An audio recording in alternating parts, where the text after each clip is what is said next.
sponge. Adding a bit of friction now to the wheel.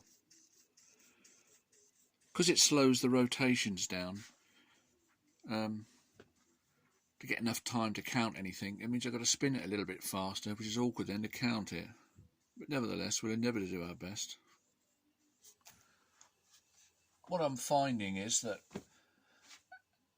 as you would expect with the added friction, the overall time of the revolution is reducing, but importantly the ratio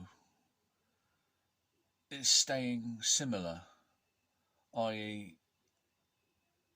Before we were getting 25 to 100 4 times. I might, if we do the same revolutions first, 100 and 200, although the number of revolutions drop, their ratio is staying roughly the same, which is encouraging, because that's what I think, that's what science says should happen. The stored energy in the wheel at that moment in time, when we've reached the revolution speed we start counting at, that energy is being absorbed in the friction, the minimal amount of friction we've got. Well, I've added a bit more now just to show to Gary that I don't think that's affecting it. So we'll start off with what we did before. It won't rotate so many times now. I'll do 100 first, and then 200. So I'm letting the speed reduce.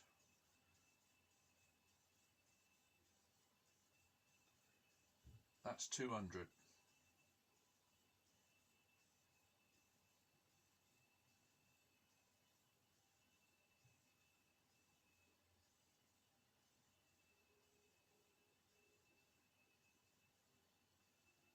One, 2, 3, 4, 5, 6, 7. Call it 7. And that was 100 RPM.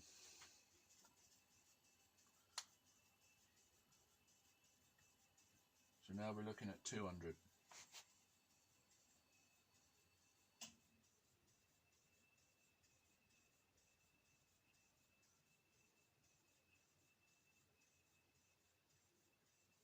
One, 2, 3, 4, 5, 6, 7, 8, 9, 10, 11, 12, 13, 14, 15, 16, 17, 18, 19, 20, 21, 22, 23, 24, 25, 26, 27, 28, 29, 30, 31.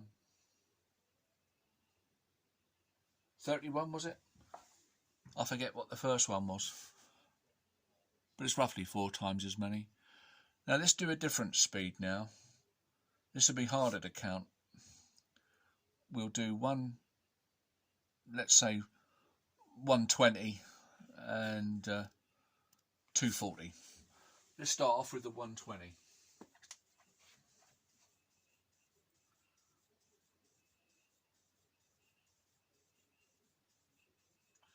I could have put a clicker on there or something. That would have added a friction and made it easier to count.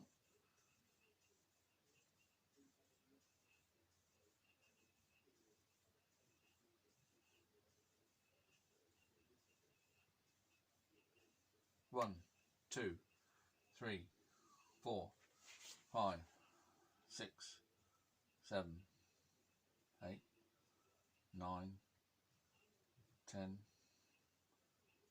11, 12. Okay, so I call that 12. That was 120, wasn't it?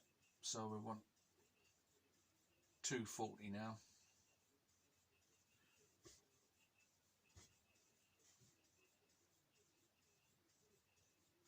Not enough, Hang on.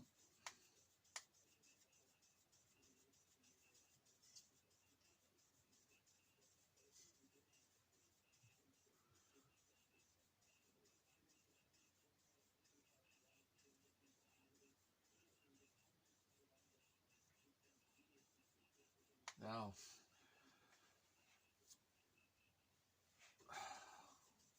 I'm forgetting what I'm doing. I did 120, so I want 240.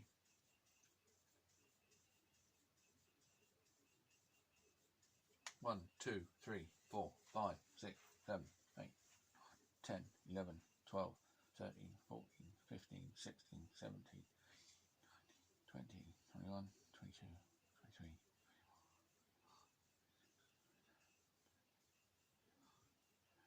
31, 34, 35, 36, 37, 38, 39, 40, 41, 42, 43, 44, 44. I've forgotten what the first run was, but I'm guessing it's about a quarter of that. So by adding the friction, we're slowing it down quicker, obviously, but the ratio is staying the same between the two speeds, importantly. And I'm guessing that the times are double. You know, the double RPM is double the time revolving that the half speed is. So both ratios, the time and the revolution, stay the same. I haven't checked the time. I'm guessing that would be the same. But what this is showing that is the friction's not relevant. Yes, obviously the energy is lost quicker, but it's not different in the two cases. Surely this is a good proof of something, isn't it? I would have thought.